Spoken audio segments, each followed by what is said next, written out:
Right, welcome back. Last time, we now have, formal structure for provincial administration. And my provincial corruption is still insanely high, and my state corruption is also pretty high. But yeah, things are more or less stable, thankfully. That's mainly due to the grain dole doing its thing.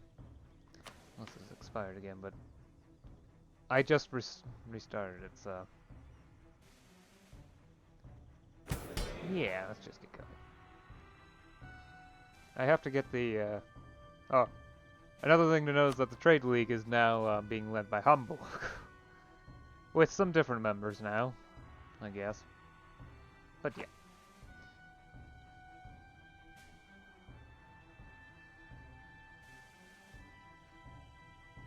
I just need to get commercialization as quickly as I can manage. Which is going a bit faster now due to high stability, though I would prefer to have lower corruption in order to speed this up. That's really no other way to do it. Right, and 1452, which I think, yeah, that's the estimated year.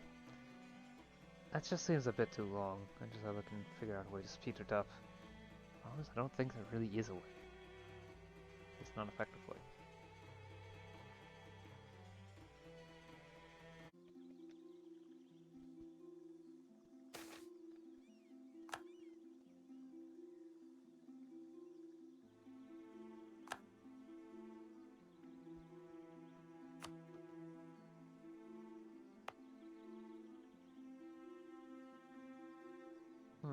Property still being fully maintained.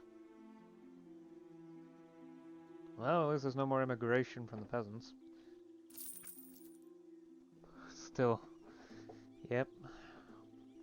And there's enough labor supply to fully fulfill the demands of the rural industries. Excellent. That means I'm probably going to have to end up expanding the fishing industry if I want to get even more of them. That's fine, it can wait. Now, is there anything that has expired? Or is going to expire in the next couple of days?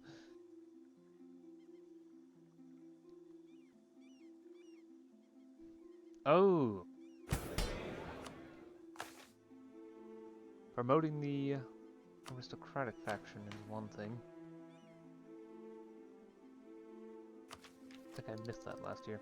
Anyway, I'm gonna get full plate armor and the academy. Full plate armor. Maneuver value plus 5%. Cavalry shock plus 0.3. That enables hoofnesses. Not like I'm good at getting artillery anytime soon. The academy. Stability cost interval minus 1%. So stability is a little bit easier to maintain. Oh, maximum centralization is now 5. Well, increased by 5. Centralization cap is 5 higher. Or at least it will be once the administrative technology modifier increases. But I'm not even at the halfway point for the current maximum centralization. And once it updates, I'll be around 1/3 of my maximum. It takes a while for centralization to increase. Especially with this much state corruption wafting around. It takes time. It takes time.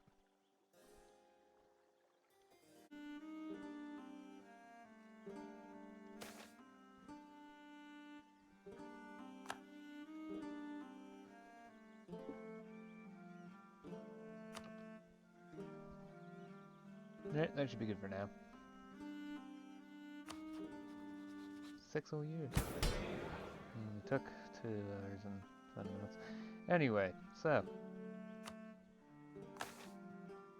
Stability is doing great. Got +1 stability, and it's mostly stable. I'm not going to hit 2. But this is while I'm also increasing my state reach.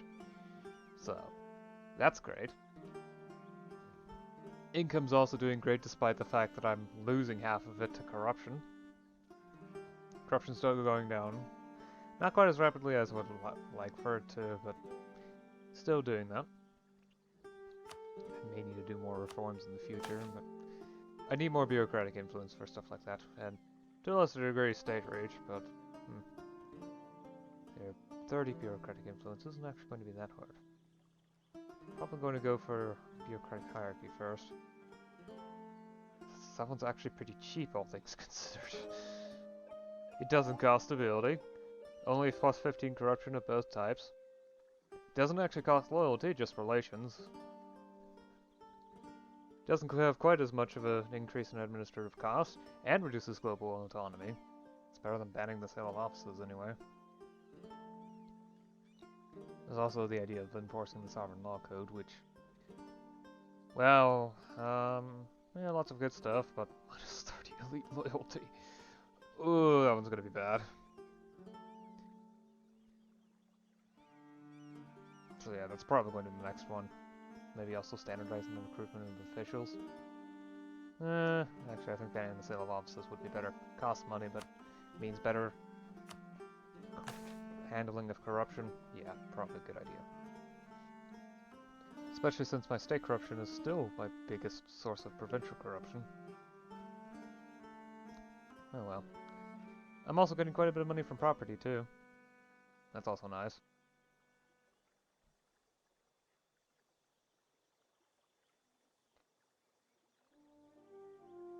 Most of my money's going into the Grindle though, and that's probably because, well, residents aren't earning enough money to fulfill their needs. The industries are profitable though, as far as I know. Oh, yes they are. So the best way to do things would be to expand the industries. However, there's just, yeah. The fact is, as I've said before, they've outgrown the amenities, or lack thereof. So I need to handle things like that.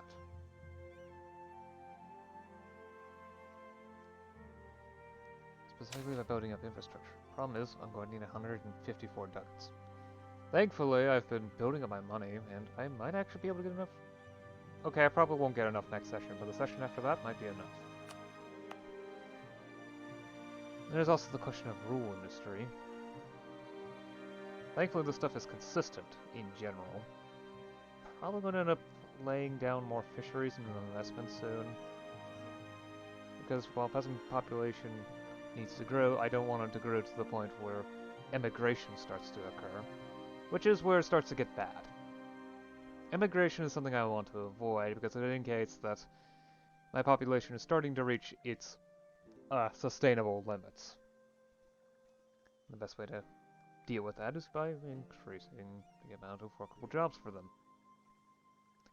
Fisheries are going to be the best investment for the moment because the salt mines have managed to die entirely. There's not enough room for forestries, that's for sure. I mean, just look at it. 3 slots? That's not enough to really do anything with it.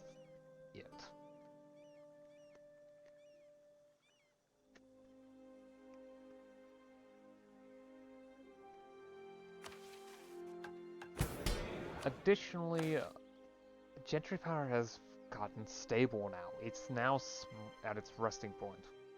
That's not exactly a good sign, because I would like for it to be about 10% lower. Because that's the amount I need in order to actually get this to happen.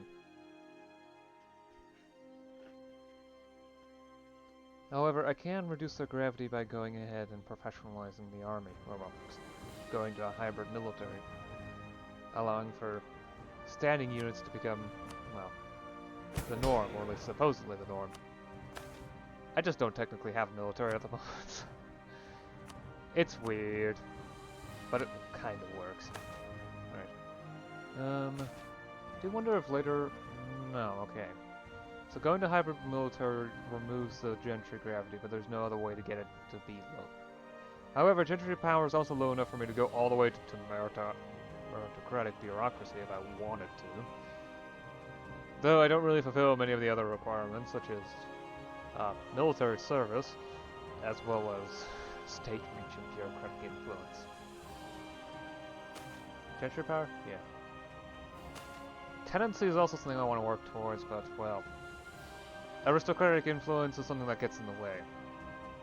Up until free peasantry, apparently, at which point it might actually be easier because getting aristocratic influence to be below 40 is actually more difficult than getting bureaucratic influence to be above 30. In fact, I think I can actually get that at this moment if I were to were to promote specifically the bureaucracy. But I'm uncertain on this. Perhaps. I could probably get it, but I'm not certain. Yeah, I don't think I can actually manage it. I'll keep bolstering state reach until it hits about 40%. That way I can actually get to that 30 bureaucratic influence. Probably? Probably. Oh no, it's going to take time. I might be better off passing reforms in order to reduce autonomy, which is also a multiplicative effect on provincial corruption. If I go to here and see, yeah, source multiplier is in order. Autonomy, current level of autonomy at about 45% is actually increasing the corruption by 22.4%.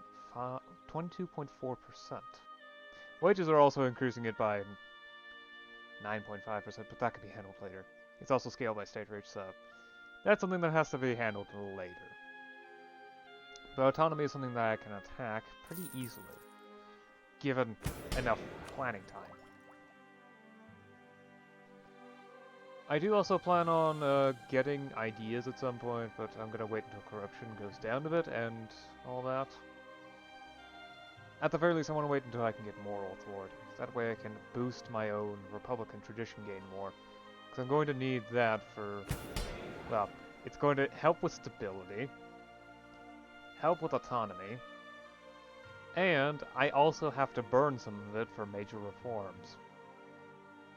So that's not going to be easy in any way, shape, or form.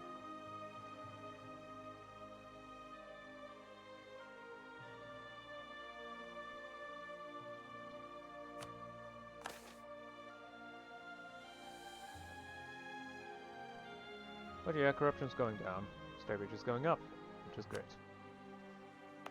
Especially since it's slowly pushing out the aristocratic faction's influence, even as I continuously promote them in order to improve their loyalty again. I'm gonna need more loyalty, that's for sure.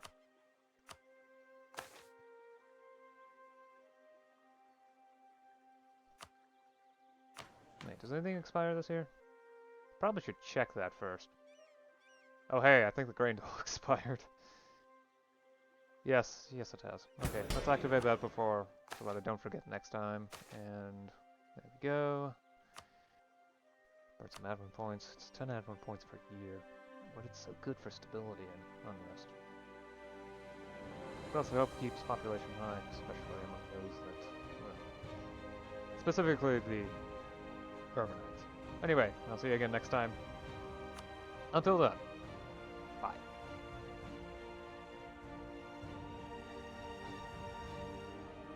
Oh, great, the English are in Ireland.